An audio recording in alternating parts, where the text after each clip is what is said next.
ஆய் அண்டிரன் பொதிகை மலையை ஆண்ட ஒரு சிற்றரசர். அண்டிரன் ஆண்ட மலை இன்று அகஸ்தியர் மலை என்ற பெயரில் கன்னியாகுமரி அருகில் உள்ளது. ஆய்வேளர் குலத்தைச் சேர்ந்த இவருக்கு ஒரு நீல நாகப்பாம்பு அரிய ஆடையை அளித்திருந்தது. அந்த ஆடையை ஆலமரத்தின் கீழிருந்த சிவனுக்கு கொடையாக கொடுத்ததால் 7 வள்ளல்களில் ஒருவராக போற்றப்பட்டார்.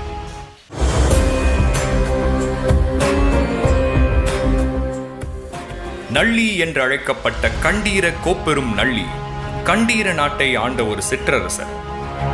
கண்டீர நாடு இன்றைய நீலகிரி மலை.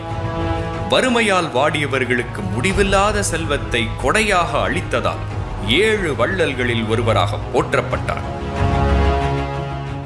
இந்த வீடியோ உங்களுக்கு பிடிச்சிருக்கும் நம்புறேன். இந்த வீடியோவை ஷேர் பண்ணி 3000 வருஷம் பழமை கொண்ட தமிழகத்தோட பெருமையை பரவ செய்யுங்க. இதே மாதிரி ஒரு